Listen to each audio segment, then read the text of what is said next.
All right, get your pants on. We're gonna go get your money back. No, my pants are off and they're staying off. Doug, he duped you into a stupid marketing scheme. Okay, it is not a scheme. It's a multi-level marketing system, okay, and it works. All right, Tim's making so much money now, he doesn't even go to work anymore. He spends 2 to 3 days at a time in his pajamas. Oh, yeah?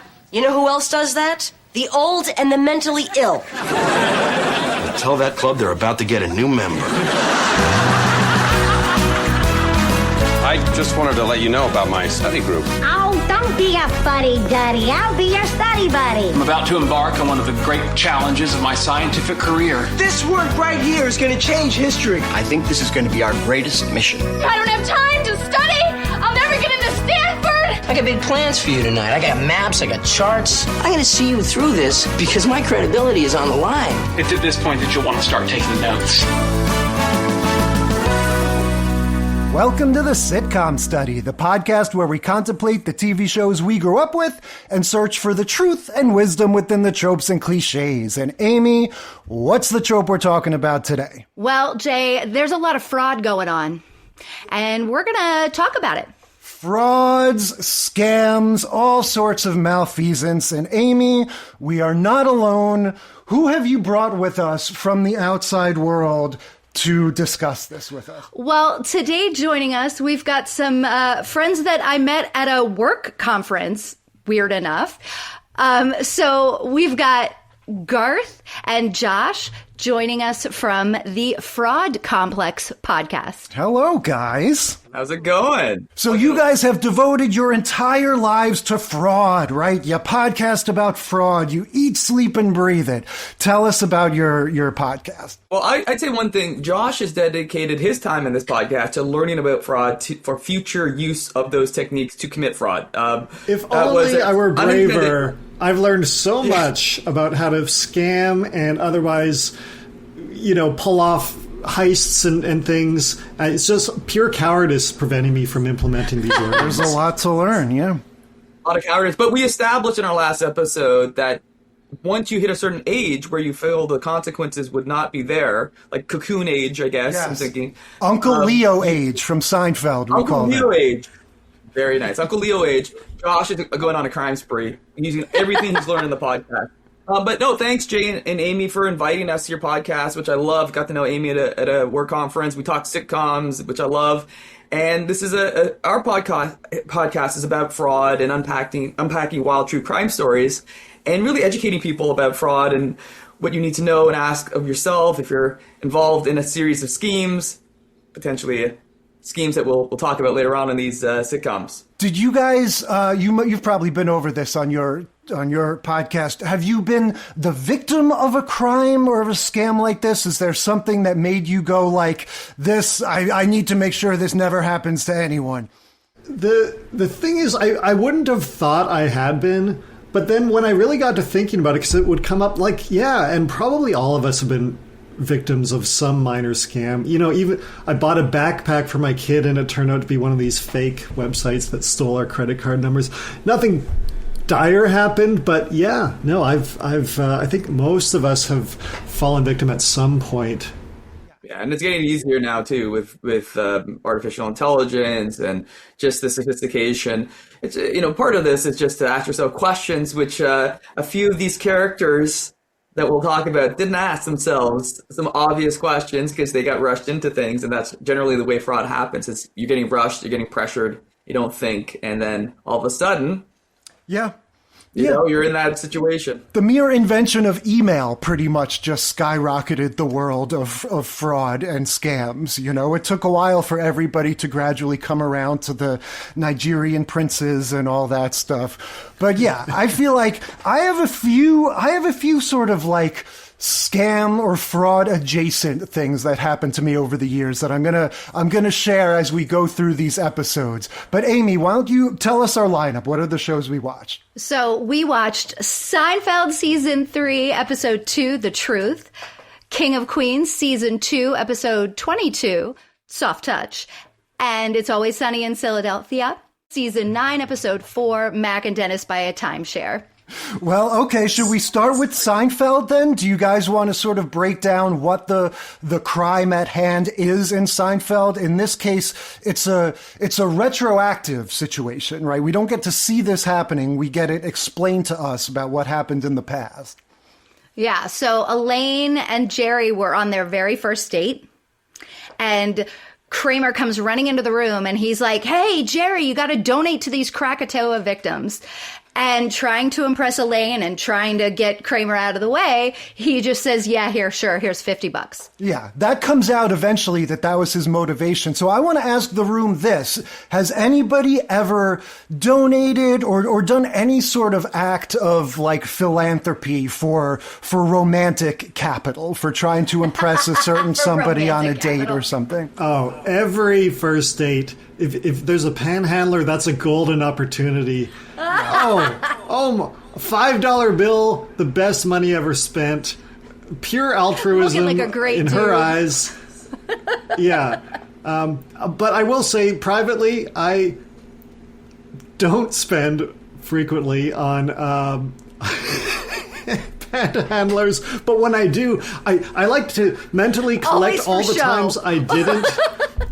Once in a while I'll give like a 20, but it's the 50 times I said no. In my head I'm like, well, this is 30 cents per, and so I budget just add 'em mentally. Up. I count all the no's until I get to 20, and then I just hand the guy that lucky person. You want to really make it count when it happens, either for others, perception of you, or someone gets a 20 once in a while. That's the way I roll. I'm not proud of this. That's a really important date. That's the one you maybe got you married. Josh, this is always becoming a confessional with you. I mean, it's amazing that you're willing to do this in public for our combined viewership and listenership. Well, to do this. We're already going on a tangent, but I will say I also tipped big.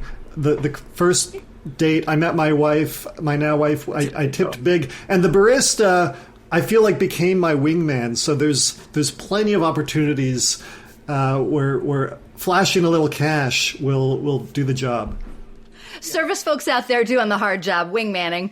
Yeah, I definitely became a much better tipper. It's funny, I feel like the age that I sort of entered the dating force was around the same time that I feel like the ethics around tipping were changing. Like when I grew up, it was like 15% if they do a great job. And then like in my 20s, the sort of, at least around here, the mentality shifted to like 20% minimum. And then you're being kind of stingy. And so, yeah, when I started hitting the town, it definitely was like, oh, just whatever the lowest bill I have, in my wallet, I'll just give them like 5 of that, I love how we moved from philanthropy to tipping, right?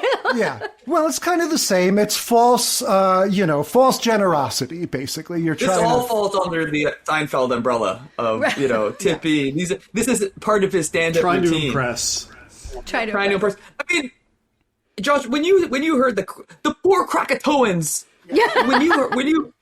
when you saw that, because on our podcast, Josh plays the person kind of like learns about what it means to do these things. What did you? I always like to know, Josh. What did you feel was happening when you heard about the Krakatoan charity? For Jerry, even though it came from Kramer, when you see somebody on a street corner with a binder and they've got a cause, like really, how much due diligence can you do? You're put on the spot.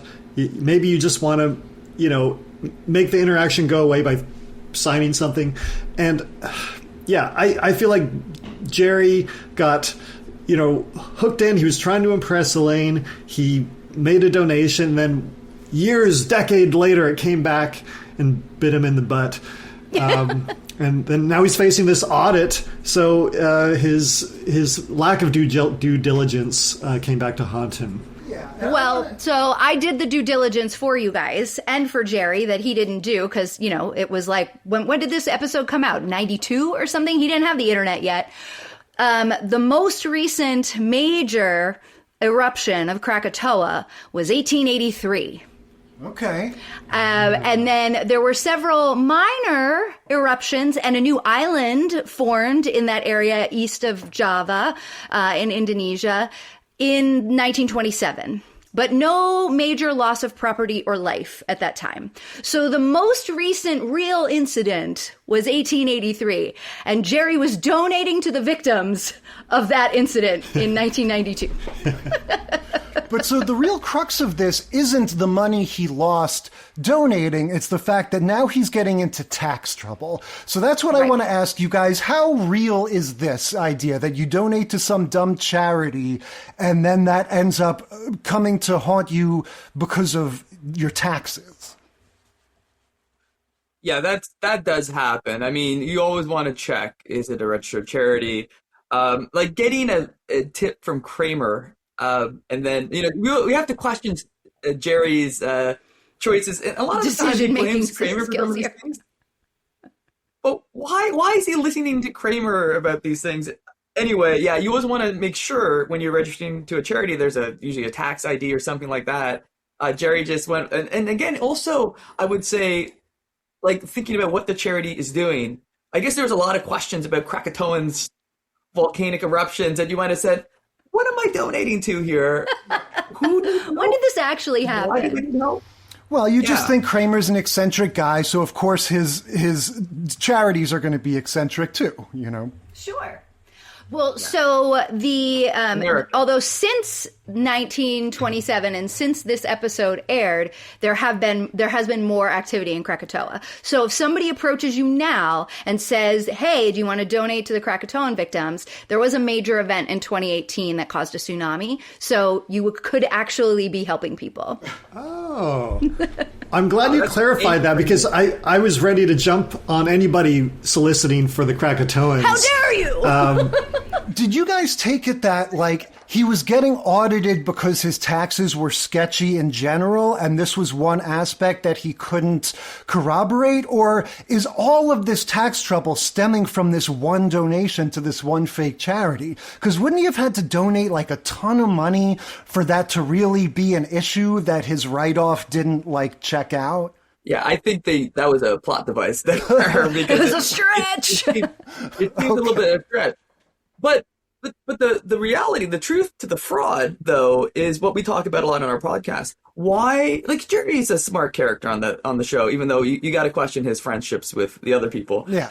But the question is why? And you asked the question before, Jay, to Josh. I didn't answer it because I didn't want to answer it. But whether you would be giving money to a charity to impress somebody. And we talk about this fraud risk triangle. We're going to come to a lot of triangles in the show, I think. And one of them is pressure, right? It's like the need to, like, do something in the moment. And so he's on a date with Elaine, the first date, which is awesome. I would love to see that in a show. Go back, prequel. And that pressure shuts down normal Jerry brain cells, right? Like, Krakatoans, what is this? And he does it to impress her. So a lot of the times with fraud, which I think Seinfeld got to the heart of, it's because there's a need to do something quickly. Yeah. He needed to quickly impress Elaine. Yeah, and in the moment, your sort of romantical or sexual impulses kind of taking over and not really thinking things through. I think that's definitely a go-to. He definitely got laid with the Krakatoan charity. He's like, Elaine's like, That factored in. With you. She did look skeptical at him. He's like, I remember that Krakatoan thing. Yeah, and she makes fun of him. Elaine is like, did you think that my clothes were going to fly off when you whipped out your checkbook to write a check to the Krakatoan fund or whatever? But yeah, the main story of this episode is going to be them trying to get George's girlfriend, who becomes his ex-girlfriend, to help them because she's an accountant, right? She knows her way around the IRS. So that's my other question. To what extent would it have possibly actually helped him if George had not said, "You're pretentious, I hate everything about you," and gotten rid of her? Could she have helped him with this tax situation just because he gave her the papers, right? We get lots of mentions of the papers. And he doesn't make copies. Yeah. No copy. Not great. We've said Jerry's a smart guy, but like mistake after mistake after mistake in this episode, right? no good. This is no good. Josh, what do you think? I would like to hear what you think. If that IRS agent was going to do anything. I really want to ask Amy, from a male perspective, everything Jerry did made total sense. He tried to impress Elaine. Is this a flawed reasoning from, you saw Elaine's from a female's reaction, perspective? Right? This is one of the only, or not, this is one of the first episodes that was actually written by a woman of Seinfeld. Elaine Pope, she was one of the writers, and this was it was her very first idea that got made all the way through the writing process into an episode. And so I think, it's not... we definitely see it. We know that you're doing it. And I loved that Elaine in the show is making fun of Jerry for that. Because, yeah, it's not like...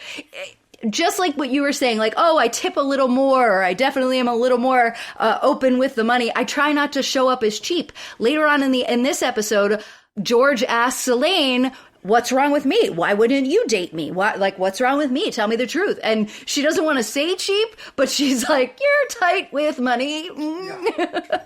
And so I think the impulse that you guys are kind of leaning into is that you don't want to appear cheap, but at the same time, like, she said, your clothes are not going to fly off because somebody gave to a charity while you were standing there.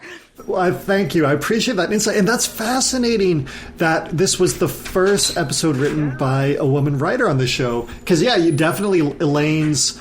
I mean, the way she phrased it was so diplomatic. You're very careful with money, or something like that. That was the line I remembered from this episode, even after I hadn't seen it in a number of years. I was like, oh, that's way more scathing than you're cheap. Yeah, George's reaction to that is one of the great George moments. I'm cheap! How can you say I'm cheap? Yeah, always remember that. Oh, and how fun was it? We didn't actually get Jerry Stiller in this episode, but 2 shows with Jerry Stiller playing the dad. That was good fun. We're going to have Bryan Cranston in it, too. Oh, that's right. Who, by the way, plays Tim in both series. He plays Tim Whatley when he's on Seinfeld, and he plays Tim the neighbor in King of Queens. Yeah. I know, I did. He looks like a Tim, I guess. It's interesting, this thing of the woman writer, though, because I do have to say that the portrayal of George's girlfriend, this accountant, was a little sketchy to me. Like, to me, this reeked of a very male concept. The idea that I have this annoying girlfriend, I kind of want to break up with her, but, if I don't do it right, she's going to go crazy. She's going to end up jumping off a bridge or ending up in a mental asylum, like that weird male guilt that we have, that we're so... Never mind the fact that at this point in the series, they've long since given up on trying to make George's girlfriends look realistic, like somebody that might date him, right? This girl is, like, stunning. And George is like, yeah, I don't like the way you called my doorman Samuel. And I don't like that you're an aspiring maker of papier-mâché hats. So I'm gonna break up with you, and that immediately leads to her being institutionalized. I feel like this is kind of a male concept. Well, I imagine Larry, they're still working out of the 90s paradigm. Yeah. I think you're right. I think the way it manifested, though, is Elaine's character kind of, I think, a little bit more, she had those moments, as Josh pointed out, and I think her character maybe I didn't watch the episode before, but she develops into a very strong, independent, like a really modern individual, especially in sitcom speak, where you see a lot of women. Like, we can talk about Kevin can go fuck himself, right? That's the basis of King of Queens, right? Oh, at the beginning of King of Queens, don't you worry, we're going to talk about it. Yeah. Yeah, but she, I can see a little bit of the female writing in it, but it was interesting that the show kind of started with that Krakatoan thing, and it's just like all of a sudden there's paper. He's like, I thought it was a real weird drop into the show. Like, we're just in this audit. They have to kind of give the exposition as to what is happening, because there was not a lot of action. It just happened all of a sudden. Krakatoa, audit, Kramer, it was an interesting start. They didn't I walk don't know you what guys into thought it at about all, right? But that is Seinfeld. No. Some of the shows that we love the most, right? Like, and Garth, you and I have talked. This is how Garth and I became friends when we were at this conference. We were talking about old sitcoms, and I think that's kind of what you're picking up on. Seinfeld is a departure from that style, right? That's sort of like, we're going to tell you what's happening in this episode. We're going to walk a straight line through. Here's the fraud. Here's the way it works out. Here's the outcome. And now everybody's hunky-dory and we're all happy and we're going home. We're back to normal so we can start over fresh the next week. Seinfeld broke all those rules. They did it a completely different way. They had 4 stories happening at once, and then they would all kind of circle around each other and then randomly connect through some weird quirk of fate at the end of the episode. I thought the trick they missed on this episode was that instead of in her franticness after George broke up with her, we find out that she threw the papers away. I thought they missed a trick. I was ready to hear that she made a paper mache hat out of the papers, and she was in the like asylum with the hat on, like with all the receipts. I'm like, come on, that would have been so funny. Missed opportunity. No, Very creative. Don't bring up papier mache. And then not make a hat, right? They're for decoration. I was thrown off by her outfit, though. I was totally on board with that with George. With the chopsticks in there, that was a little bit of the kimono type thing. Oh, yes, not great, but 90s, very 90s. Very. Because as soon as I saw her sitting down, I'm like, what am I looking at? Oh wait a minute, this is 1991 or 2 or whatever time it was. It was very. But this was a tax fraud. I mean, in a sense, though. I mean, he put in this fictitious charity to get a deduction off his return. There's a lot of fraud that occurs on taxes where someone is trying to find a deduction, exemption. That was the basis for all the action. I just thought it was interesting. I would love to be in the writer's room where they thought about Krakatoa. Yeah. And the fact that it's still current. Yeah, well, definitely. We were just watching the movie Wag the Dog from the 90s, which is all about the fake war with Albania. And I feel like so much of this is just countries that they think the name sounds funny. They just know that you're going to have to say the name a bunch of times. So they just want countries that people don't know that much about and that have like a name with a lot of syllables that people can just say again and again. Point of order, Krakatoa is a volcano in Indonesia. I'm surprised they did country. that much accuracy. That's good to know. I kept on referring to it as a country. Shouldn't learn my geography from Seinfeld. Yeah. But it's not...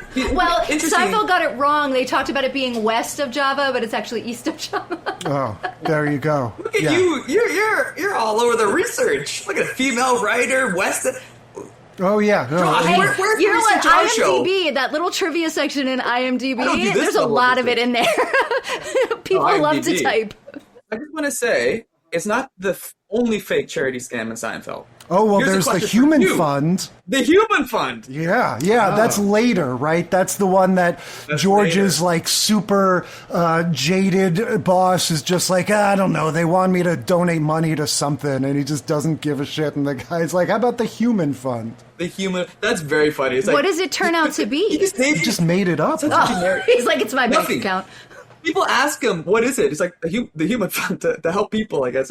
It has a generic name, nothing. At least Krakatoa had volcano or something. Something specific from the 1800s. Yeah. Yeah. All right, so let's move on to our multi-level marketing scams with King of Queens. Season 2, episode 22, Soft Touch. Yeah, King of Queens, this is a little later. Do you guys like this show? Because to be honest, in this household, we're not the hugest King of Queens fans. It's like wading through mud watching this show. There's good things, and personally, I like Kevin James. I think he's brilliant. I like his movies.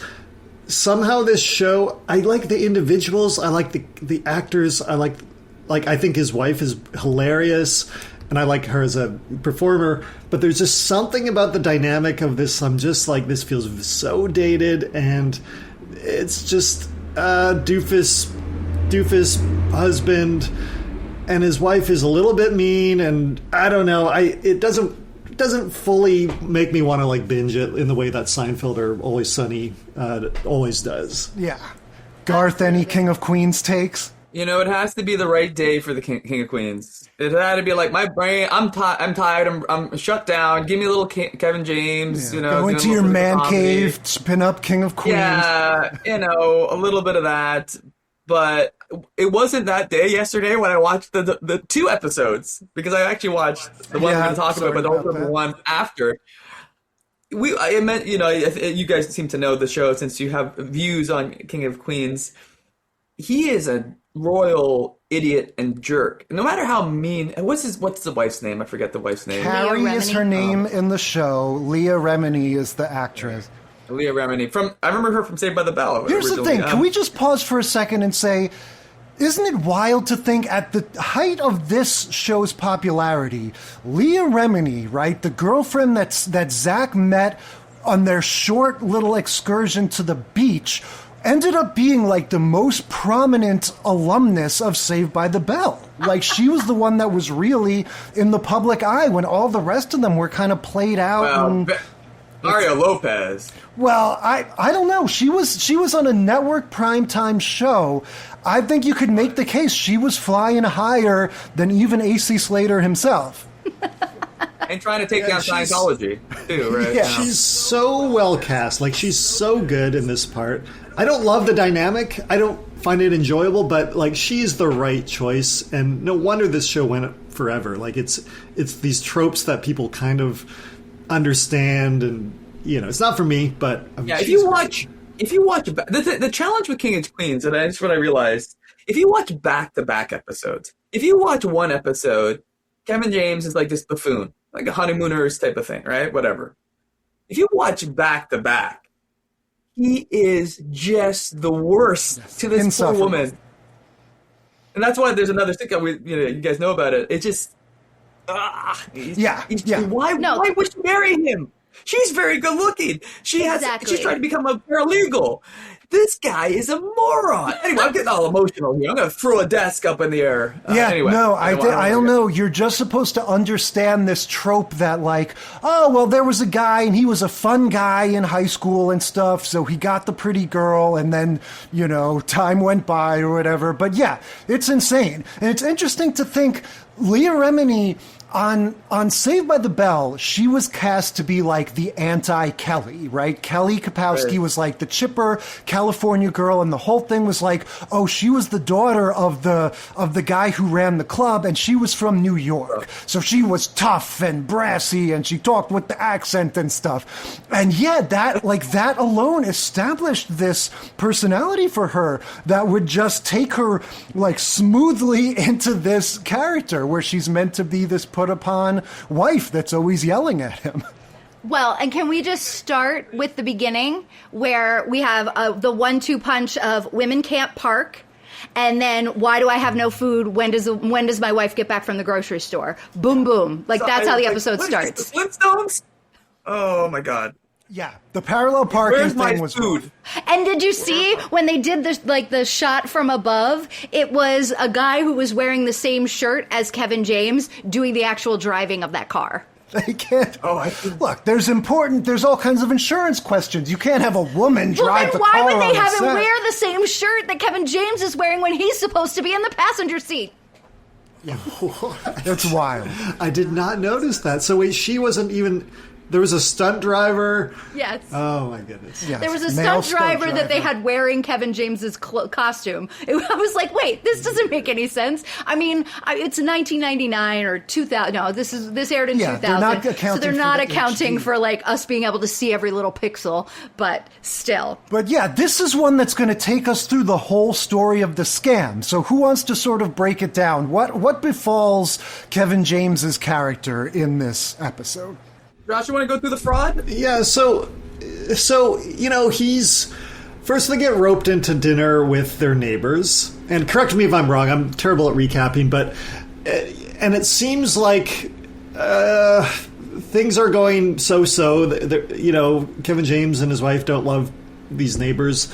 And then the couple gets separated, and Kevin James gets hooked on this business proposal that Bryan Cranston has for sparkling, I forget the name of the product. It's some water filter Sparkle system. Tap or something?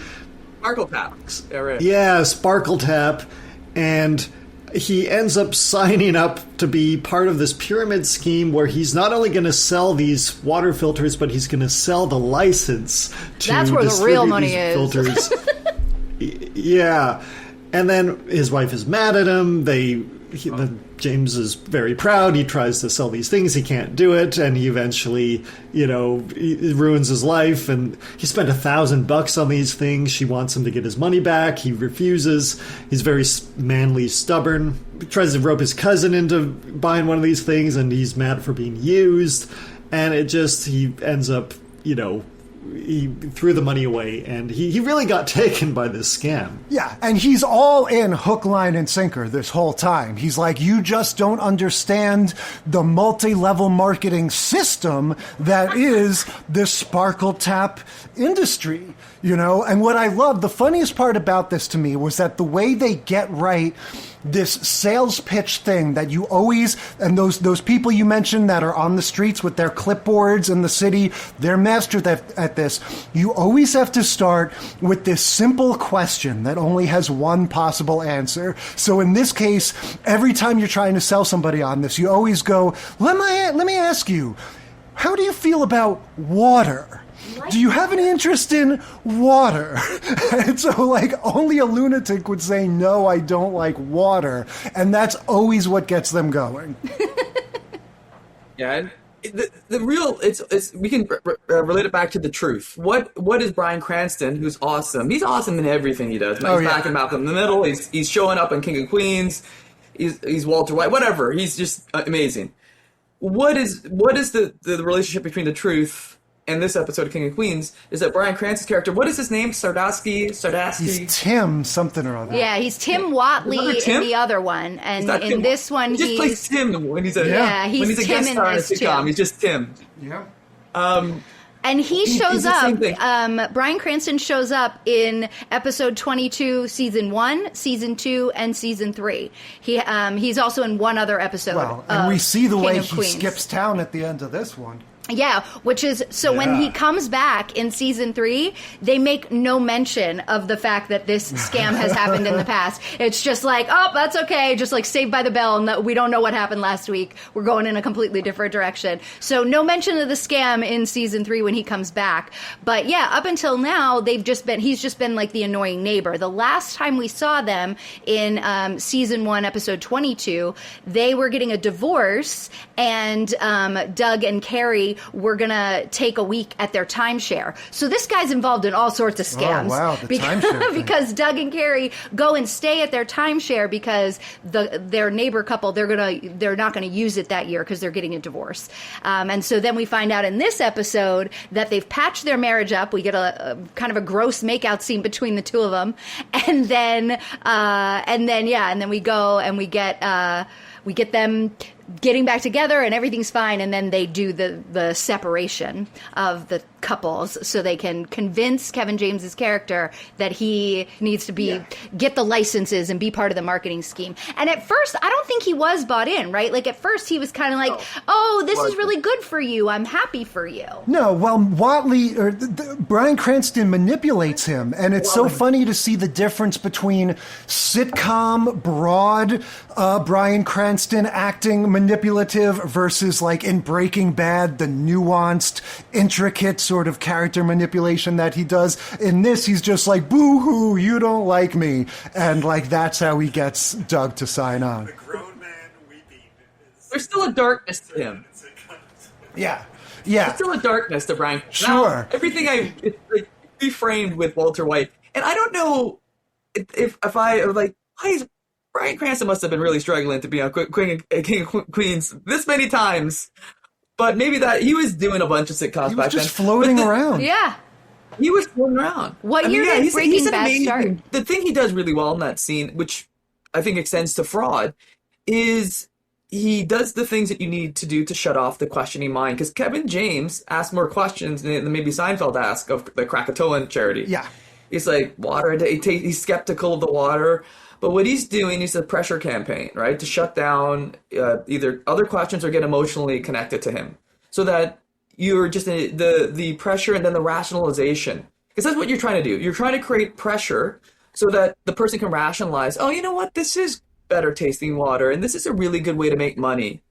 And so he does it really well. So that's why Bryan Cranston is a great actor. He puts that pressure. It's comical, but it's kind of effective. And that's the way a lot of these kind of Ponzi schemes work. They put you under pressure. They give you an emotional pitch. They don't give you time to think. And then all of a sudden, you got Sparkle Tap. Yeah, totally. And the other thing that they sort of start in this episode that's definitely going to continue in the It's Always Sunny episode is that idea that there's always an appeal to some sort of facts and figures, some sort of scientific thing that they can say, right? There's always, but this water has been dechloroxified or something. Just some buzzword that they can throw at you. Borine.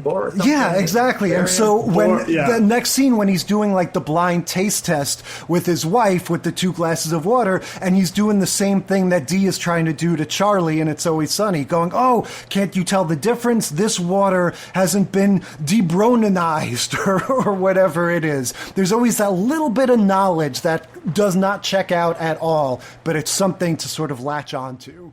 Yeah, I mean, I was somewhat impressed. Like, he was like, it doesn't have these chemicals, and it was scientific. He had 2 glasses of water. Try this one, then try this one. And it's like, I don't know. That's something that I feel like if I was doing that, I would have convinced myself. It's like the Pepsi Coke challenge. Like, man, Pepsi and Coke taste you feel like pretty different. proud if you guess the right one. Well, it's so funny how, like, the people in his orbit, it's just like some people buy into this stuff, some people recognize it immediately for the scam that it is, and even though it's a sitcom and it's heightened, it is the sort of same breakdown you have in real life. There's a difference here, though. The difference is this moron, Kevin, his name's Kevin in the show, right? No, he's Doug in the show. Doug, I'm getting Kevin can't wait. Doug, this moron, not Kevin James, the character, has an amazing wife who actually calls out that this is a pyramid scheme. She tells him, this is a multi-marketing scheme. She tells him, she tells him what I would tell him. Yeah. This is a fraud. And he's like, no. And she's like, all right. It's funny how I feel like at this time, that phrase multi-level marketing wasn't as much of a red flag as it is now. Like, clearly, everyone knows the term pyramid scheme. But when he says the multi-level marketing thing, I feel like here in the late 90s, that's like some fancy buzzword. And now it's just like, synonymous with pyramid scheme. We all know what that is. But Patton Oswalt does tell him it's a pyramid scheme. He says pyramid scheme, I think. Yeah, no, totally. So, and so I want a couple things. This idea that in addition to selling the product, you're also selling the license. Is this how these pyramid schemes tend to work in general, that you get people to pay this fee just essentially to participate beyond the actual cost of the merchandise? I mean, that's what a Ponzi scheme is. You make up whatever licensing fee, Invigoron. We'll get into. It's just getting new people in. It's the sales pitch. It could be whatever. It doesn't have to be anything. It could be like, hey, the air that I'm breathing in this proximity when I'm wearing this particular chapstick is better quality for my lungs. Actually, it's not a bad idea. Actually, it's not a bad idea. It's like, we can edit this out. I might take that and try to create my own. As long as you can draw people in, right? As soon as you stop drawing in new people because you're just taking from others' capital, it's over. So it's all it is the ability to pitch it, license, whatever. You know, it's if there's no real product. I mean, in a sense, so people will say there's a product here, but the product is generally either a sham or not even close to the value that you're paying. You're paying to get money from people to send it downstream. So even though Sparkle Tap looked kind of, it looks sturdy. Yeah, I mean, but like we don't know if it. Frankly, I don't know if the actual water filters that we all buy do anything. So I'm still skeptical, certainly about Sparkle Tap. Yeah. Well, I think that particularly in New York, it's ridiculous because New York City has they live in Queens. New York City has the best water in the world. Dasani water is just New York City tap water. So or at least it was before a lawsuit, right? Like there's no reason to use that kind of water. I'm learning so much this episode. Dasani water is New York City tap water? Well, that's why the bagels are so good. It was until there was a lawsuit, because I think somebody figured it out. Is Dasani owned by Coke or Pepsi? I don't remember. But that was the story, was that Dasani water was just New York City tap water, and then that was found out and there was a lawsuit, and so they had to put, because it said like Springs of upstate New York or something, and it was really just the like Croton Dam. So when I was a kid, I was involved with something called the Olympic Sales Club, which was this thing. They would send you like this catalog that had things like radios, like things that kids would want, like kids and young teenagers would want. And you had to like earn a certain number of points by selling things. And so they had a catalog of things you were supposed to sell, and then a catalog of things, of rewards that you could get.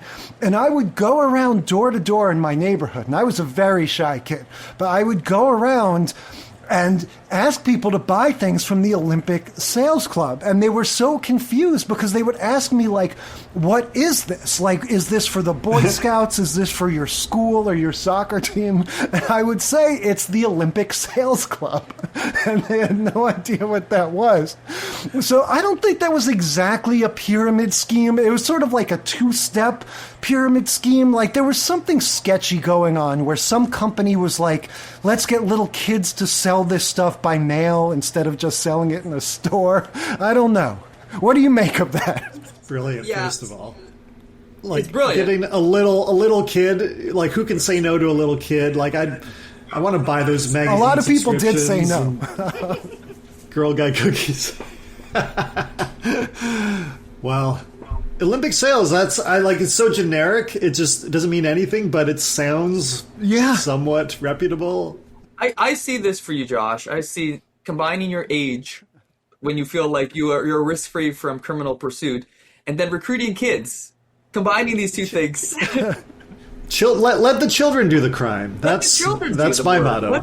Let little Jay go out there and sell plates, sell the things. Olympic Sales Club. Well, but what this always reminds me of, though, is Mary Kay. Like, everybody and their brother. Yeah, I know at least 5 people 20 years ago who were Mary Kay sales reps, and it was the same thing. But that one, same sort of deal, but turned out pretty well for a lot of people, ? How did that, like, how do we balance out this, because I definitely, in more recent years, it was every annoying girl I knew from high school ended up selling essential oils. No, I didn't have anybody selling crystals. That's all your freaky friends. They all sell essential oils. It's interesting. It's an interesting question about what is a Ponzi scheme or a pyramid scheme, because you can actually have a product. But it's the value of the product, what you're actually paying for. Tupperware and the Discovery toys and all of this stuff that was like women in their living rooms selling to other women. We had makeup parties and Tupperware parties when I was a kid, but it seems like the difference is it's like a triangle that it only goes down 1 or 2 levels, right? That's not true for Mary Kay, though. Well, we should make a distinction, though. So there's a distinction here. So let's just say Doug goes out and sells Sparkle Tap. If he just has a direct sale of Sparkle Tap, that's actually a transaction that's legitimate if he's giving a product. If the product's not defective, then that's another situation. The fraud is occurring by the recruitment of people into the space where they're not buying anything. So it's really the concept you don't buy anything. You don't get anything. You just get access to some invisible thing that you have to then sell. And so that in-between state is where it builds, and that's a Ponzi scheme. So, Jay, if you were actually selling something, like a physical product or something, technically it's not what you're doing is you're not facilitating the Ponzi scheme in your role. But if somebody's trying to get more recruitment to sell without actually offering anything and getting capital from them, that's a Ponzi scheme. Yeah, but that's the thing, is where do you draw the line? In theory, like, if you license out a Carvel, and it's like, well, some guy made Carvel, and then he decided to license out franchisees to open their Carvels, and then they decided to hire employees to do all the work. Like, everything is, to me, it seems like it's on the verge of being a Ponzi scheme, but it just barely is legitimate business, because some somebody down the line, somebody Are you gets calling some my ice cream shop not a legitimate business? I don't like this. So here's the biggest thing. The biggest thing is you really don't know. You're right. It's a gray area. But where do you get to know is when you want your money back, because you didn't buy anything. It's a capital investment. So I want my money back because there's nothing to return. You just gave somebody money. You want the money back because there's nothing, no transaction. As soon as people ask them for their money back, which most likely they should have, because you can't just give money to somebody for nothing, right? There's no service that's happening. You ask for it back. That's when you know, because you're not getting the money back. It's gone downstream or upstream, really. And so you're not getting it back.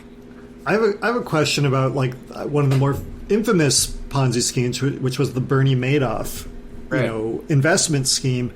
And if I was savvied and I knew this was a Ponzi scheme, is this the realm of possibility I could invest a bunch of money, ask for my money back, and then he would have to give it back in order for the scheme not to be... Right. So I could actually benefit from this Ponzi scheme, but not be criminally complicit if I got cold feet as long as the money is early there. enough. If you get there early enough, like Kevin Bacon didn't get there early enough, right? And Kara Sedgwick, they didn't get there early enough.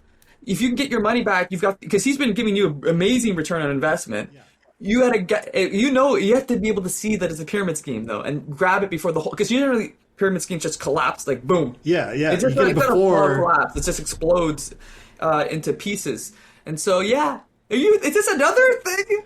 Well, I just thought, what if you just did it for 3 months? You don't need to get like orchestrate 25% it. You just return. time it right. You participate strategically. So basically, though, what you're saying, Garth, is that if something like Mary Kay, if I have a friend who's a consultant and she recruits me to be a consultant on her team, and because I'm going to send Mary Kay however much money for the starter kit, and that starter kit is a bunch of sample makeup that I'm going to go out then and like have makeup parties and try to get other people to buy this makeup and also potentially join my team and sell this makeup, that MLM structure, because there is a specific product, is what keeps it away from the fraud side of things.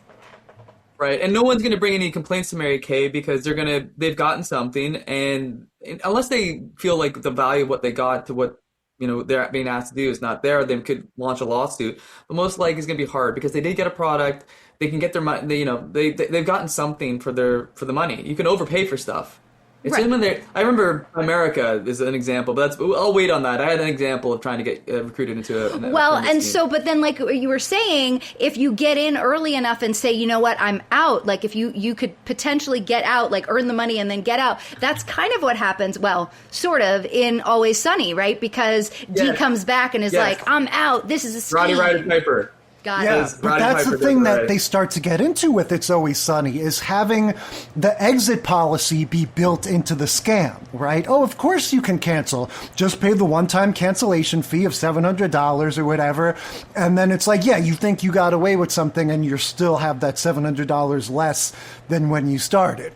So to wrap up King of Queens, would this actually be illegal, or would this just be a really crappy business endeavor? Because, of course, we find at the end, Carrie gets all turned on because Doug is going to go over there and give this guy a piece of his mind. He walks into Tim's house, and it's empty, like the offices in the movie Boiler Room, right? It's just, they've totally skipped town. Yeah, and so it's like, you get the impression, wow, he's a criminal.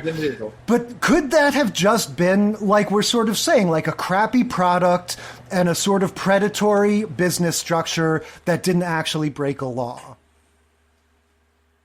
Yeah, it's always a tricky situation, but how much did he pay for those filters? $1,000 for the filters and the licenses. How much? We never found out how much just the filter was. If you just want to buy filter, I think and the license got part of 50 it. filters for $1,000. I mean, water filters are expensive. Not $1,000. No, but that's like $50 a filter, right?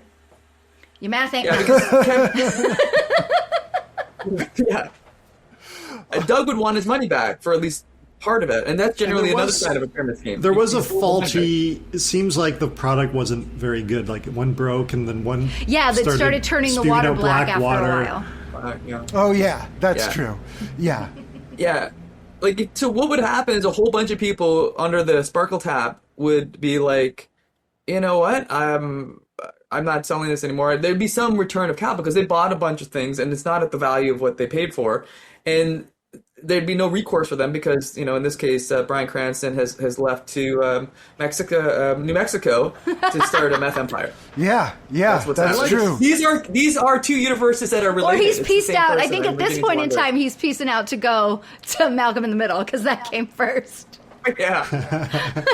That'd be great if there was a Bryan Cranston multiverse. I love it. There should I want be. him. The funniest part of this to me was like the last time he tries to rope somebody in when he's got his cousin and they're like sitting down to watch a movie and he's like, okay, we've got our peanuts, we've got our videotapes, we're just about ready. Oh, gee, we seem to be missing beverages. Let me ask you this. How do you feel about water? And then it cuts to the guy like storming out of the house going, I want no part of this. Yeah, I feel like that would be the side that I'm on. But like, yeah, have you guys ever been pressured to take part in something like this? Or even just like, I have friends that do like these business ventures that they want you to buy their stuff. Like it's tricky. Have you? I haven't personally been pressured, but I have a friend, and this was probably in the 90s, mid-90s. He worked for what he didn't even know whether it was a timeshare, whether it was a legit product. He said, all we're selling is a videotape. I don't know if there's a vacation tied to the end. It was like sort of pre-internet days. But his job wasn't to sell. He was the warm-up guy. He was very personable, good-looking, charming. Just all he would do is sit with the potential clients for half an hour, chat them up, and just make them feel at home. And then he would send them in, and then whatever happened, and he would get a cut. So it was pretty sophisticated, I think. Like they had a warm-up guy who wasn't even. I feel like a warm-up guy is not a selling. standard member of the like heist team. You've got to be pretty deep before you need a warm-up guy. You got to have your getaway guy. stand-up The face maybe he could be the Warm-up face. audience. Yeah. It's like what they do in sitcoms, right? Sometimes they have the warm-up person bring it for the audience, get them ready, and that's what this guy was doing. Your friend. That's the other thing about a Ponzi scheme or pyramid scheme or something like this, right? Like even if you're kind of like in the stream of this, you're like I'm part of like this whole system. It's a cognitive dissonance to actually thinking, am I doing something wrong here? Because I'm just one person of many. I'm just being friendly to somebody as they go into the room. I'm not doing anything wrong. It's easy to rationalize. Yeah, it's taking advantage of all kinds of mental fallacies and social customs and everything. So do you guys want to move on to the next multi-level Ponzi scheme? It's Always Sunny in Philadelphia. Let's do it. All right. We watched It's Always Sunny in Philadelphia, Season 9, Episode 4, Mac and Dennis Buy a Timeshare. But that's not the only thing we get that's multiples happening here, right? First, we start with berries. We have a classic health-based scam. This has got to be a thing that happens all the time, right? I mean, my Instagram ads are full of it. I don't know about you guys. Every product being marketed to perimenopause. Can we fix this? I used to drink horsehair tea to try to retard my baldness, and that didn't work. Where'd you hear that one Try from, it. Jay? Give it a try. So what can you tell us about these kinds of scams? Well, first of all, we had 3 shows. I love It's Always Sunny, and this is one of my favorite episodes. I didn't realize I was watching this. I was like, this is one of my favorite episodes. This is hilarious in so many ways. Because what's interesting about it, immediately, the first scene, you see a pyramid. Yeah. Upside down. Yeah. As Reverse Dee funnel. is talking about it. I just love it because there's a couple of things. I don't know how you felt at the beginning, but because they always pair them up in different ways, right? So now we got Charlie and Dee and now Mac and Dennis, right? So Mac and Dennis are listening to this and they're like, this is stupid, and Dee, Bird, whatever, and just such brilliant comic timing in this show. Because Dee's going through Invigoron with the stress thing. Where should I put my feet? Yeah. And then they're just mocking her. They're like, so stupid. We would never get, duped like that. And then the title. Yeah. Units of what? There's Units of Timeshare. what? Yeah, and then it takes you to the title, Mac and Dennis buy a timeshare. Brilliant. Yeah. Brilliant. And the way, talking about the pseudoscience, right? She has a little machine that she carries around that measures your stress in units, right? It just says your stress level is 147, right? 147 what? Units. Yeah. And so the product is something that's derived from some sort of berries, right? And so you get all the characters sort of slot into their MOs, with Charlie just being completely guileless and just immediately latching onto this. I need this. I need the berries. Look, I have 157 stress units. I have to. He's like chugging a shake right away. Whereas Mac and Dennis, they go, what's with the golf clubs? And Dee goes, oh, well, the people who got me involved in this, they gave me these golf clubs to sit through their presentation. And they go, oh, so it's a scam. And so just like Patton Oswalt in King of Queens, they immediately recognize, oh, if you got some weird unrelated prize for having to listen to this, that means it's a scam. Yeah, they're savvy enough to figure that out right away, but then it all falls apart, right? Because they're like, we're going to go get our free golf clubs, and we're going to take this guy for a ride. And then immediately the dude who played Mindy's boyfriend on the Mindy Project. From the Mindy Project. Yes, on the Mindy both Project. him and Glenn Howerton were boyfriends at one point. I was like, oh, you guys must know each other. But Mindy Project connection. and that guy always plays a douche too, right? Like he played a sports agent on the Mindy Project, and he was like a total douche. But so he has douche face, so it fits, right?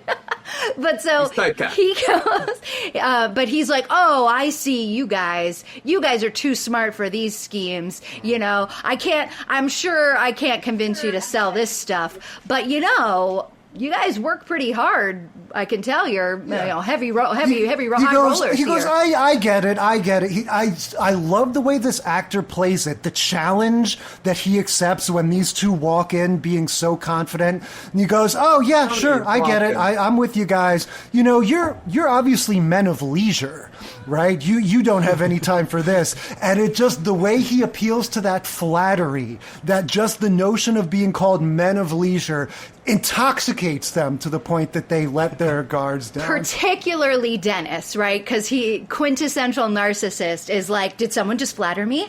Yes, I'm in. But so this vibe, this is like some conference room in a hotel or something, like just the overall vibe of this, the little presentation. How real is this? Is this a thing that happens? Is this how some scams start? Yeah, I would say, I'm just curious to hear what Josh thought of how this all happened. I don't know if it happens in conference. I mean, we're in a digital age, virtual space, but the atmosphere is the same, right? These two come in a space under a way things are going to go, but people can move you around if you're not thinking about what you're doing there, why you're asking questions, which those characters never do. So they're easily manipulable. That's why Frank uses them all the time. They're great pawns for Frank. And it's interesting that Frank is sort of on the outside of this because they just don't ask those questions. But a lot of the times because the fraud risk triangle is incentive, rationalization, opportunity, right? And in that show in particular, those are all terrible people. And their rationalization is me, me, me. And then all they need is a little bit of pressure. Just a tiny bit of pressure. And then they're all on in, right? And so it has a connection to the other two episodes, just pressure, a sense of, well, I can talk myself into this, and you have the right ingredients for someone to take advantage of you, which is what happened with all four of those characters in the show. Well, and they finally come around to the idea that they think it's Frank that's the mastermind, right? They think it's him, and he is, because he won't say how or why he's stuck in this playground spiral thing in his underwear. He just is asking for help to get out. I was wondering if there was maybe some reason that Danny DeVito, the person, couldn't be there for the shoot that day, because maybe he had, scheduling conflicts or something, so they'd shot got all of his stuff in one while he was trapped in this thing, and that's it. Because it doesn't actually resolve in any story, in any sort of plot point. They just are like, oh yeah, you're gonna, Frank's the main guy. He's at the top of the pyramid, and then it turns out it's frickin' Rowdy Roddy Piper. Were any of you guys into wrestling in the 90s, in the 80s and 90s? Oh, yeah. This is Rowdy Roddy Piper, the Maniac. Oh, the guy who plays wow. Maniac in this episode is like a big former WWF, back when it was called WWF, wrestler in the 80s and 90s. And I was like, I'm looking through the cast, and I was like, They Live. yeah, I was like, Roddy They Piper. Live, Why does that sound so familiar? That's who it is. Yeah, that is Yeah, famous. I had his figurine when he was. Yeah. When he was. I had some of those. I don't know if I had him. He was the best. He was one of the classic foils of the '80s WWF. I was a huge fan back then. This episode had it all. Josh, what did you think when you saw the frauds that were taking place? This is multiple. I mean, I'm fascinated with these, how they talk people into things, and I'm always asking myself, would I have fallen for it? And I'm pretty careful with money, so maybe I wouldn't. George. Maybe I wouldn't have, but. But part of me is like when he said, when the smooth talking douchebag guy said, and if you're a man of leisure, if 1 week isn't enough, maybe you could buy a second week and then you lease out the second week and that pays for the first week. To me, I'm like, oh, well, maybe I can make money. They're like, we're taking you for 3 weeks. Yeah. He somehow gets them to believe that they'll actually have more money. I guess maybe if they sold it for more than they paid for it or something. But yes, he immediately. And there's a logic flips there. them. I'm like, there is a logic. Oh, you find a wealthy, a rube, and he's paying you to take a vacation. And the soldier. Yeah. I don't know. My mind went there. I'm like, my fantasy, like vacation. There's part of me that, I don't know, I'm susceptible to this stuff. So, some of us are. We know this. These things exist for a reason. And I don't know I'd fall for this particular scheme, but, I'm nervous about, you mentioned the device that measured the stress level. That reminded me of walking past the Scientology clinics in Toronto, and I'm like, I know if I go in there, They're going to count your thetans. Look out. 10% chance. Yeah, I'm going to come out sold. I have a vulnerability, a gullibility here. I grew up in Clearwater, Florida, which is the home of Scientology. That's where their education center is. That's their headquarters. And it was really strange growing up there in the 80s and 90s because the downtown area was completely, it was one of these old downtowny areas that had kind of fallen into disrepair. And then the Scientologists came in and they bought up everything. And they started revamping, rebuilding, making it beautiful bit by bit by bit. But then you realized, or you started hearing all of these stories coming out in the news, in our local news, that they were all tax shelters because everything was owned by the church. So when you would go there, and Florida has sales tax, not income tax, right? So when you would go there and you would buy stuff and you'd be paying sales tax, you'd be doing that, and that's a business that's running tax free. So they were just making money hand over fist. And so then there was this big blowback in our town of don't go shop at any of the downtown businesses. So then the Church of Scientology started hiding who owned those businesses in shell companies so that you wouldn't know which businesses were connected to the church and which businesses weren't. So that way you couldn't boycott certain businesses. It was such a wild time. I didn't expect this much Scientology because we got Leah Remini now. We got the audit things. There's a lot of we're in over our heads here. Did you guys take it Car's to be... not in over his head, though. Tell us more. Did you guys take it that there were legitimate, vacation rentals as part of this? That unlike the tap water thing, that there was some actual product being sold here? Right. All they saw was a brochure. Yes. And they carry it around, be like, look at this. Yeah. But we have no way of knowing, do we? They get told, oh, you'll be locked into the $1,400 annual rate, right? So you'll be coming out of this like bandits. I think this episode is just so brilliant because the Maniac, such a brilliant writing in this. The fact that the Maniac thought Mac and Dennis's place was the timeshare. was just brilliant. I was like, he thinks this is the time. He's like, hey, roomies. Yeah, he's brilliant, by the way, in the episode. I'd also say this, like, one of the things in our show too is, like, because we're looking at all three of these, and these four characters are just gullible because they're just so self-interested. But one of the things is that in the right time, right frame of mind, we were all susceptible to this. So yeah, in Vegaron, the berries, timeshare, we'd be like, no. But in another situation, in another day, in another moment, something like this, we're vulnerable, right? It's just when that pressure is applied, who applies it, and just the inability to ask questions, right? A lot of the times you just need to ask somebody, right? Get somebody else involved, which they do in this show. Yeah. They did in King of Queens. They asked Frank, and just like Doug's wife in King of Queens, Frank tells him, they turn it upside down. It's a pyramid scheme. Yeah, he's so effortless. He's just like, oh, it's a pyramid. Oh, you want to get out of it? Find a bunch of dummies to unload it. They record him. The funniest thing, they record him. He creates a brilliant definition of a pyramid scheme to Charlie, who records it and puts it on the video to market to Ben the Soldier and to the Maniac. He's like, look, this is a pyramid scheme. Isn't it great? And he's like, no, we're not supposed to tell people that. Yeah.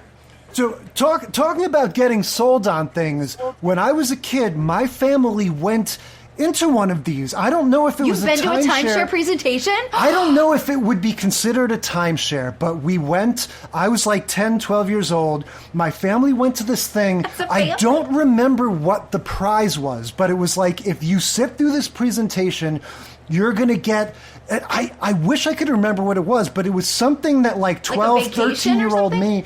No, it was just like an object. It was like some sort of merchandise that was like, I really wanted that. Like, I don't... Some little... golf clubs. Like a VCR or something. Like, I don't know what it was. But I remember it was one of those things where my dad was like, okay, we're going to go in. We're going to watch this presentation. No matter what, we are not going to purchase anything, and they're going to have to give us the thing. And then we went in, and it turned out to be this thing where they had these little sort of like mobile homes, like these little trailers, and they had these trailer parks all around at different vacation destinations in Florida and Virginia and stuff. And so you rented the ability to go for like 4 or 6 or whatever times a year. That's a timeshare. Okay, then you could take a vacation and go to these things. And so, long story short, like me and my brother that had convinced our parents to go to this thing so we could get whatever the merchandise was, switched over to, now we want you to go, we want to sleep in these little trailers. My brother famously slept in a drawer inside one of these trailer things. We were like, this is so cool. You made your parents buy a timeshare. Yeah, Jay, you're the worst. And so, yeah, and my dad always says to this day, when I bring it up, he's like, hey, look, it wasn't so bad. We got a few good vacations out of it, you know? What did they have to do to get out of it? No, we went on the vacations. Like, oh, okay. It wasn't like a yearly. No, I think it was just like a 1-year thing or a fixed thing, and we used it for like 4 or 5 vacations, and that was it. Yeah, your childhood is filled with more fraud stories than mine. This looks like it was the Olympic sales in this trip. No, a timeshare is an interesting thing. It's different than, let's say, in Vigoron and the Berries, and that really is a pyramid scheme where you're taking capital and you're not going to redistribute it back because it's gone if somebody asks for their capital back. But a timeshare, it's tricky because you are getting a right of something. A lot of the times with the frauds around timeshare is that there is no thing you're getting a right of. They sold you on a false bill of goods. In this case, there wasn't. But the tricky thing with the timeshare is, what's the service? Like, what if you don't use it? There's like a little bit more in sort of the details of the contracts that kind of trap people into it. Fraudulent, it's sometimes a little shady. But if there's no trailer or something like that, then you're dealing with a fraudulent scheme here. But if you're actually getting something, so that's to your question: did they actually get property in Florida to actually use? We'll never know. Yeah. Because they didn't really asked to see any information. or No, well, evidence it's of so the funny property. that the guy who sells Invigoron, of course, just has a folder handy for these timeshares. Like, he just has, like, a portfolio of, like, 15 different scams based on who struts into his presentation. Right, whatever psychological disorder they present with, he knows how to come at him. He was like, very good. I mean, he spoke right to Dennis. You know what the funniest part of that episode is in that apartment when Ben the soldier, who's great by the way, he just sit there. He's like, I had a great time in the war. PTSD. Oh my God, they're trying to trigger him. He's like, I don't have PTSD. I was a computer programmer. Oh my God, they go in there. I mean, but in that apartment, so many things happen in terms of like just incredulous decision making, right? So the maniac barges himself in there. They're trying to sell the timeshare to Ben the soldier. Ben the soldier, they're trying to like give him this post-traumatic stress. It's actually affecting the maniac, not Ben. And then it's the maniac. The maniac's the winner of this episode. Yeah, totally. Right? The maniac wants to buy the timeshares, which he thinks is Dennis and Mac's apartment, and will buy it in a Vigoron. This is one of the funniest things. To even think this is a good option, they talk about it. That they're like, Dennis, like, you know what? Maybe Charlie and Dee are onto something. Yes. Maybe this is a good. And the best line is, "We'll diversify our portfolio with a timeshare and a pension scheme." I mean, the just brilliant. What kind of portfolio has a timeshare? Yeah, and to your point, the savviest of investors.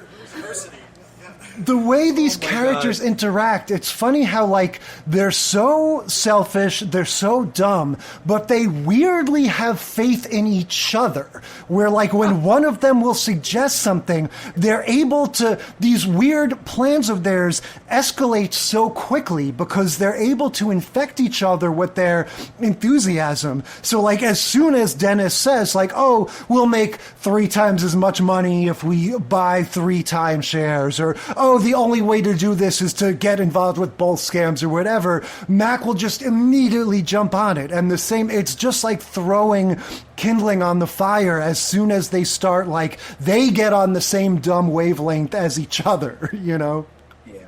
It was so brilliant that way. I mean, it's incredible too, and I do think this mirrors real life, where there's a certain amount of, like, if you work hard, if you work together, you live in a free market, you can probably make money legitimately a lot easier than if you you buy into like a good, like, look how hard they had to work, King of Queens, for these get rich quick schemes. Like, if you just found some legitimate way of hustling that, like, wouldn't end up costing anybody, you know, wouldn't get anyone in trouble, isn't a pyramid scheme, they could probably do pretty well. And I'm just fascinated by what is the itch that gets scratched by people sort of knowing they're walking a gray area, or, you know, like this douchebag who's, like, very good at his job could make a killing as a CEO somewhere if he would just apply well, the he'd same. rather be a con man, right? I wonder, does it start with, like, you want, like, you're going into sales and the only job you can get, you know, you're a young guy or whatever, the only job you can get is working for this bullshit company, and then you start to get hooked on, like, oh, you know, like the guys in Glengarry Glen Ross, like, oh, I like selling this nonsense, I like to sort of spin my yarn and reel them in. And, like, I wonder if that becomes the thrill of it, you know, again, like the young guys in Boiler Room. I take pride in being a bad guy. Yeah, or like Eleanor Wolf of in Wall Good Street. Place. Yeah. Yeah, and Eleanor in Good Place. That was her job too. She worked as like at a telemarketing company selling vitamins to old people that actually like didn't have any vitamin in them or something like that. Yeah. But the through line here too is that they have to, both specifically the perpetrators need to tell themselves a story unless they're a psychopath, right? They have to say, I'm not really hurting anybody, they have enough money, you know. Yeah, and they're dumb, they deserve to get swindled. Yeah, I mean, that one is more the sociopath, psychopath, right? I think, you know, you hear a lot of people, like even Bernard Madoff, right? He once they get caught, the idea was this was always going to keep going. like no one was going to get hurt like this. The It wasn't funds were gonna be there. The money collapse. was going to be there. Yeah, I mean, a lot of like there are people who do this to hurt others, and it happens in other spaces of fraud, like elder care fraud. But I mean, a lot of the times there's a disconnect to doing the act, right? And then you're just like, well, like it's easy, and It's Always Sunny in Philadelphia. Like the guy from the Mindy Project, you just go, these jabronis. They are, yeah, right. They're so full of themselves, and but I love the you got. That was the whole thing. You got. You got Yeah, Doing God, the and dance. I love it. I love Dee when she's into that sense. Like, poor Dee, sweet Dee. They set her up always like that, and boom, it's always her taking the fall because she's like, wait a minute, the maniac's in my downstream. He's in my And she's like, downstream. ah. Yeah, but And she then- was never oh, really I bought don't- into it, right? Like Charlie bought into it so sincerely, and she was like, "No, we just need to get schmucks to buy this stuff. We don't actually want to eat it, We don't actually want to use it for its nutrition."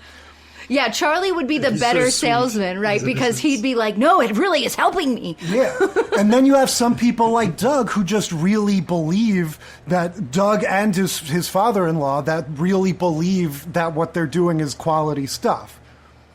You know what's funny? After watching, because It's Always Sunny in Philadelphia has some despicable characters, but I think they're hilarious. I've never done a King of Queens to It's Always Sunny sort of back. I think I like those characters more than Doug. Yeah, Even though we are despicable people, Doug, just the worst. yeah, Just the because they're worst presented guy. as sociopath.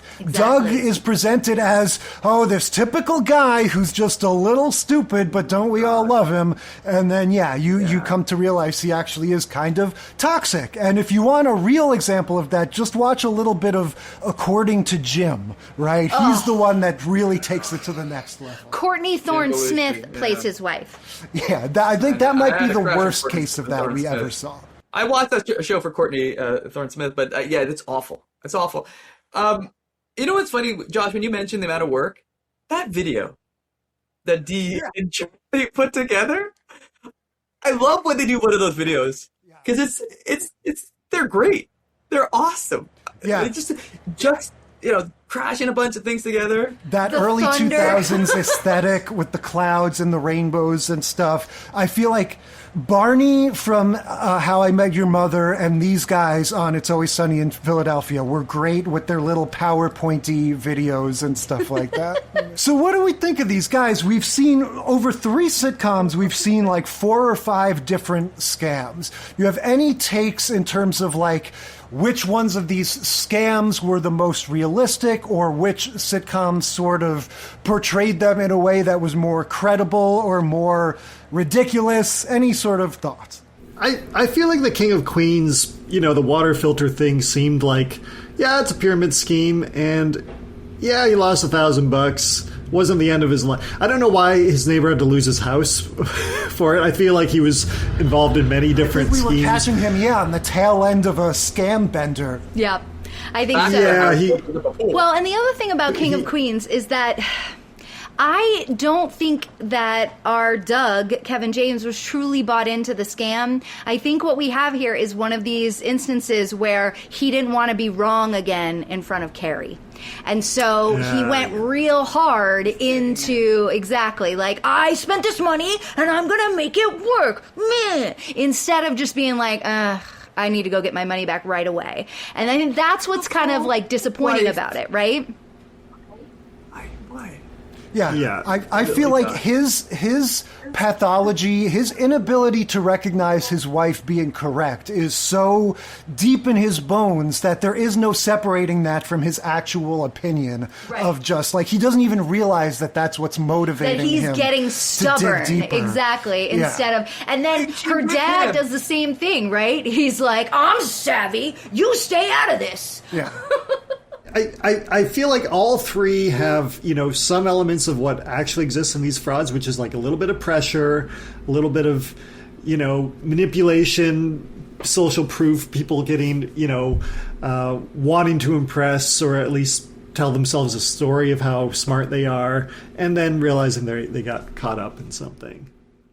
I thought like they all had a set the center, the fraud, right? That was just interesting with the Krakatoan charity and then the Sparkle Tap.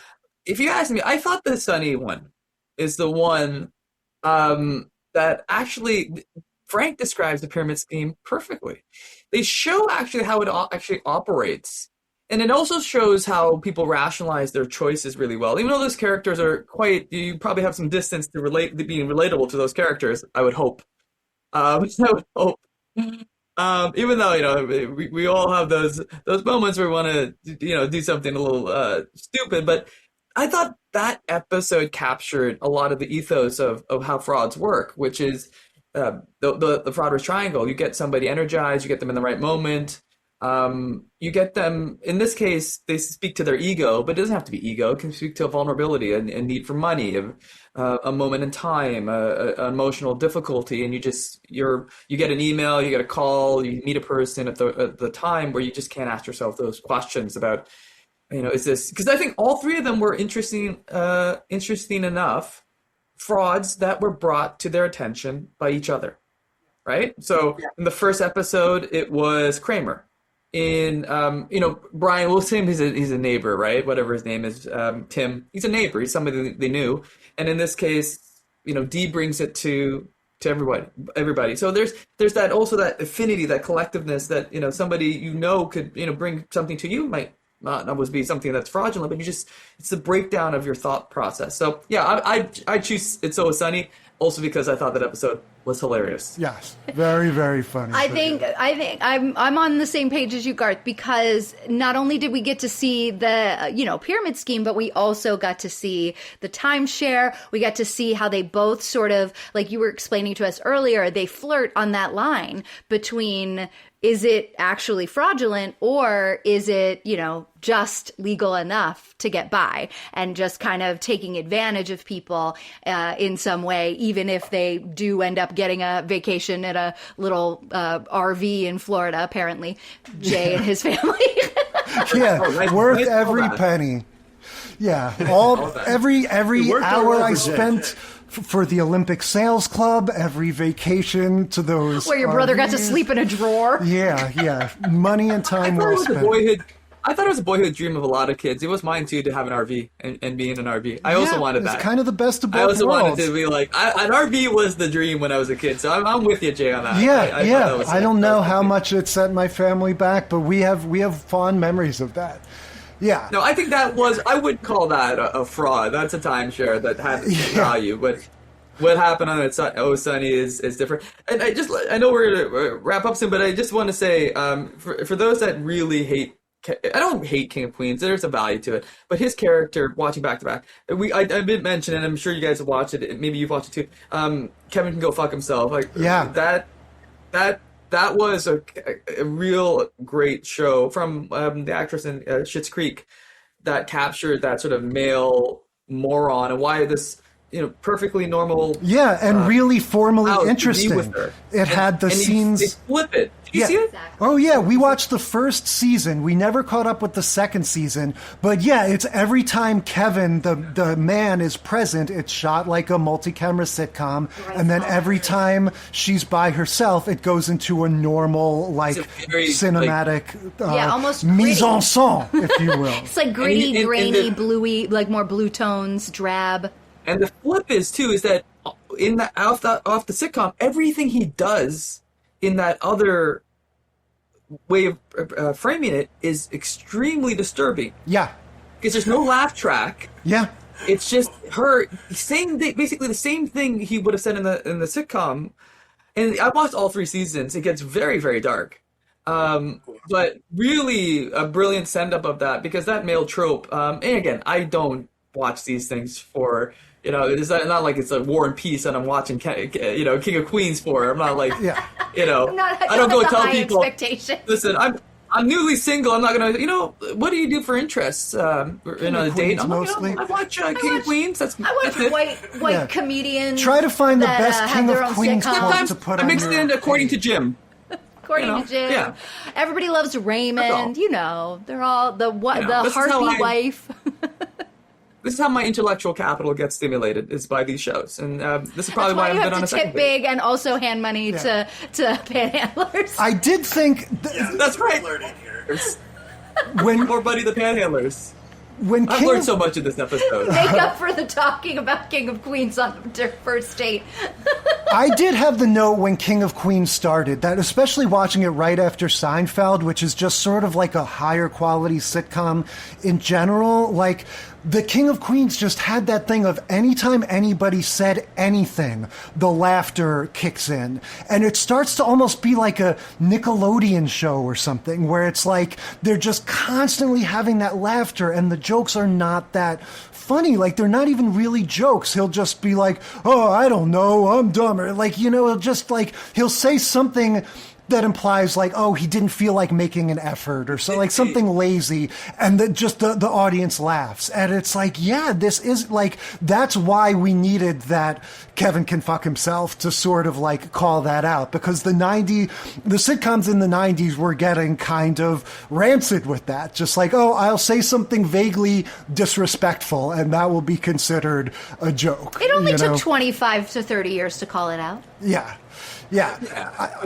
We're doing it. We got there. We got there. But watching, like, definitely, obviously, the Seinfeld episode is the outlier in terms of the kind of scam it's covering, but it still got us that interesting insight of the psychology of like, oh, you make more donations and stuff when you're like trying to impress somebody.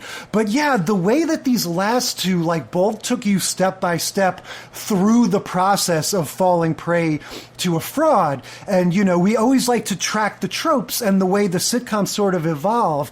It's cool how in the 90s, in the King of Queens, it's just like, oh, one day you're going to have a neighbor, and the neighbor's going to invite you home to dinner, and it's going to turn out to be a pyramid scheme, and you're going to get really into it, and you're going to have to tell all your friends, and it's this very like linear step-by-step thing. And so I feel like what It's Always Sunny sort of shows you into the 21st century is the way those kinds of shows were just so much more like creative. And so it's like, oh, we all know what a pyramid scheme is now. We've all seen a sitcom episode where somebody buys into a pyramid scheme. So what can we do differently? Well, we could have, this guy with 3 different pyramid schemes going on, and they're going to try to call out the pyramid scheme and thus get, more enwrapped in it. And plus we'll have Frank, who's naked at the playground and he's not involved at all. But they think he's involved, and so they start taking it up, like just all the craziness. I think that show is super. I can't so they left it there. Is he gonna? What's the final scene of that show? That the episode? Kids are they all gonna at have the playground in the coil, and they're gonna have kids? You know what I watched? There's a mom in the background just pushing the kid on the swing. The kids didn't even care that there's coil a in his underwear. Like, what? Man, not the same thing. He's in the coil. What harm can he do? Yeah, he's kind of trapped there. Kids are I climbing mean, all over. Philadelphia, right? Well, I think that's an Philadelphia. example where It's Always Sunny and Brotherly Seinfeld love. are similar, because they're not these family-oriented shows, so a lot of times they will end on that downbeat. They will just end on some crappy situation. Jerry's stuck in the limousine of the white supremacist guy, and they're just like, I don't know. And then they end, like just some really crazy situation and episode over. Yeah, and I think for the frauds part of it, though, I mean, I think you can look at it generationally, like, what these are. I mean, Jerry was being audited with paper on his desk, and it was like all these little cue cards. All about I think the papers. Yeah, it was all about the paper. I think the through line, though, for fraud is that it doesn't matter now. It's going to be an AI world where there's a lot more. It's just like being vulnerable. Like when are you vulnerable, and when do you sometimes it's hard. That's why support networks help, not these support networks. Yeah. Doug Not has the Always best Sunny one. people. You don't. He rejects her because he's an idiot. And the Seinfeld support network enables each other, and the Sunny does the same thing. But generally people have a better social circle with healthier friends. That can be a really helpful thing, because generally when you're in that situation, you cannot tell yourself to be like, you're vulnerable. That's the whole point. You can't see what's happening in front of you. And sometimes reflecting and having someone to share a business opportunity or an email, a lot of times it's isolation. People get isolated. And when they're cut off, they don't think to ask or tell before they sign something or send something or give something away, especially with elder care. The community it's really important. And these 3 episodes, 2 of them, the community is pretty terrible, but one of them where they had a good person to maybe redirect them, he chooses not to listen to her because he's a big idiot. Yeah, well, it's That's funny how tough. even in the time that's passed since the most recent of these episodes, it's still been quite a while. And yeah, it's funny watching these, how they are so all based on this IRL MO, you know, where analog. you go to some conference room or you invite your neighbor to dinner. And yeah, like you're saying, now so much of it is just getting a call. You know, a close friend of mine, our age, not some old fuddy-duddy, got tricked into paying her business electricity bill by way of gift cards, like Best Buy gift cards that she had to buy at the 7-Eleven. It could not believe it. So yeah, it happens to the best of us. Point, right? When something like that happens, it seems incredulous, right? When someone tells you gift cards to buy, but I mean, everyone's vulnerable. I even myself, like, you know, CPA, all this stuff. I mean, there have been times where I've been like, said a couple on our podcast where I'm like, you know, for example, our house is like, don't know much about, you know, things that need to be done, and somebody almost took me for a run on like a $70,000-$80,000 repair job that didn't need to happen, and that was because I was vulnerable about the house and my feelings towards it. Is it gonna, like, if our house has problems, we live here, all these things, and it just, anybody can have their brain shut down, right? So yeah, this is a great way to explore that concept with these three episodes. I really appreciate it that you guys took us through it in your style. Totally. I got excited about this. Yeah, I'm gonna watch more Sunny, less King of Queens. Less King of Queens. Yeah, and we all know every Seinfeld episode by heart, right? If we were growing up in the Right. 90s. And there are a couple of great episodes out there that we didn't get a chance to watch because we wanted to make sure we had a good time to have deep conversation about the ones we did. So there's an old Brady Bunch episode where Alice gets taken in by an ex-boyfriend, Alice, their housekeeper. So definitely check that one out if you're looking for some more and looking for that classic feel. Yeah, and also, funnily enough, when they did the makeshift Seinfeld reunion on Curb Your Enthusiasm, they had one of George's subplots be that he had been taken in by Madoff when they were sort of trying to figure out what would those characters have done throughout the early 2000s, and that was his thing. Elaine walks onto the set and goes, Madoff! And so... All right. Well, thank you so much, guys. This was super fun. And yeah, the Fraud Complex is a great thing to listen to hear all kinds of crazy stories. Like, what is it? You were talking about the one from Office Space. I heard another one where you were trying to say the word FAFSA because there was a crazy story to do with that. You Canadians. It was not just Canadians. There's a whole bunch that of was people like such a big part of my life that I'm like, what do you mean you can't pronounce FAFSA? That's just... Josh is American. He could say it either. Okay, thank you again to the fellas from the Fraud Complex. So much for frauds and scams. Amy, what are we talking about next week? We are counting down our favorite TV sitcom moms for Mother's Day. That's right, we're doing it. Best moms from sitcoms of all time is next week, and until then, we will consider this segment of the sitcom study concluded.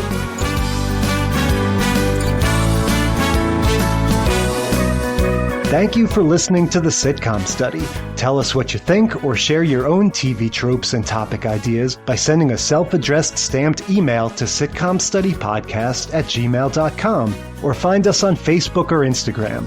And if you like the show, consider leaving a rating or review on your podcast app. It helps us boost those precious Nielsen ratings. The Sitcom Study is recorded in front of a live studio dog.